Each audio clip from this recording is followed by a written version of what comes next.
Prakash ji MLA साहब, बिरला जी ex MLA,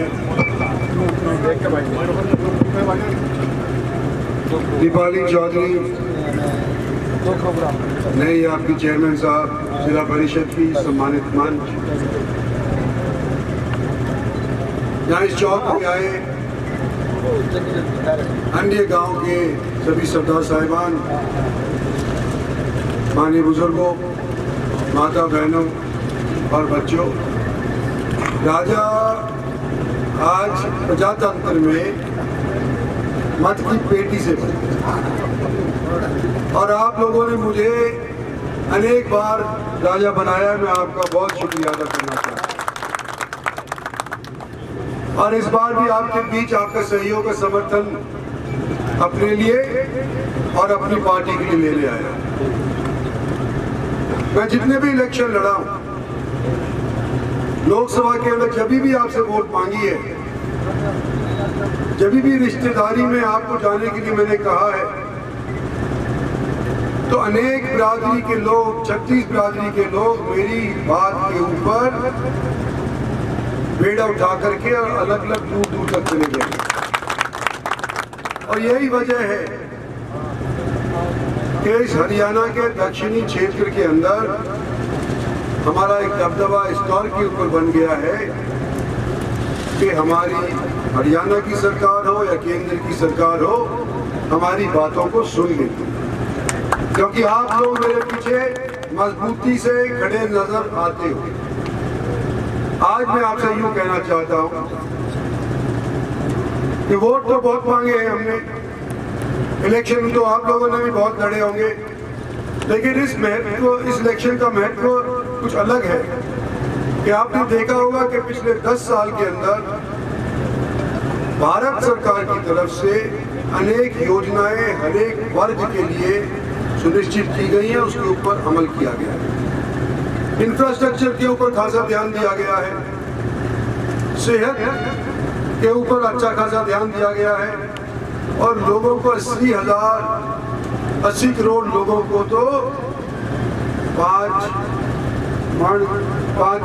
kilo अनाज रोज मुहैया किया जा रहा है, इनको तो खाना भी दिया जा रहा है। क्योंकि अभी कोविड आया,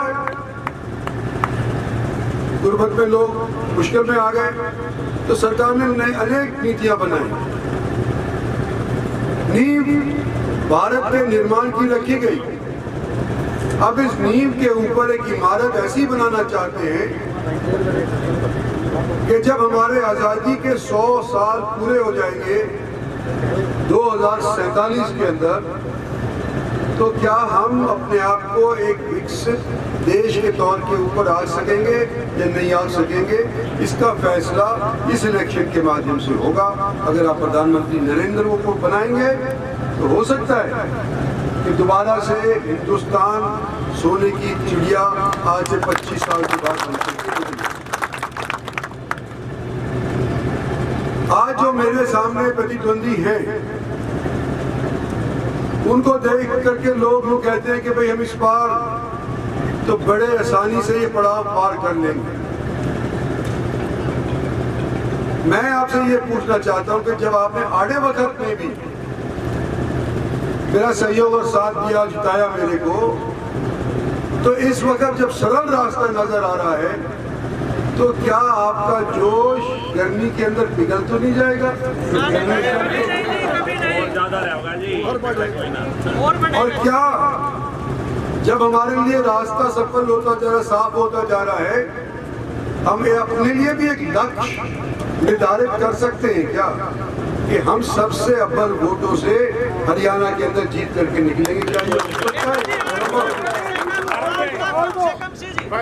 हुई तो सबसे ज्यादा होगी। और ये मैं आपको खुशखबरी इस तौर पे भी सुनाना चाहता हूँ कि जब हम पहले इलेक्शन लड़ा करते थे लोकसभा का, बीजेपी का भी जब लड़ा, तो मेवात से हमारे को हारते हारते हारते गुड़गांव में आना पड़ता था और गुड़गांव के अंदर पटौदी भी आ गई, सोना भी आ गया, गुड़गांव बादशाहपुर भी आ गया और ये उस हार को परिवर्तित कर देता था जीत के अंदर और फिर रिवाड़ी सही कसर वो रिवाड़ी काट दिया करता था। मैं इस बार आपको ये खुशखबरी देना चाहता हूं कि भगवान की दया है कि मेवात के अंदर भी हमको वोट मिलने लग रहे हैं, अल्पसंख्यकों के हमारे को वोट आज के दिन मिलने लग रहे हैं। तो ये जो जीत का लक्ष्य और रिकॉर्ड का लक्ष्य अगर आप साधते हैं तो ये संभव है। सिर्फ एक चीज के ऊपर निर्भर है कि आपकी वोट पेटी के अंदर जानी चाहिए, जब भी बात बनती है। और नए लड़कों के लिए, नई लड़कियों के लिए मैं कहना चाहता हूं, सबसे बड़ा हमारा हल्का 25 लाख वोटों का है। 4.5 लाख वोट इसमें ऐसी हैं जो लोग अपने पहली बार वोट डालेंगे। तो इनसे मेरा सीनियर के नाते समझ लो, बुजुर्ग के नाते समझ लो,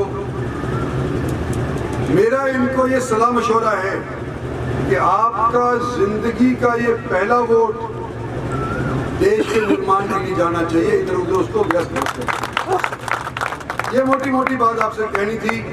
आप लोगों ने जो मेरे को नवाजा, 5-7 सरपंचों ने भी आकर के यहाँ पे अपने गांव की जिम्मेवारी ली।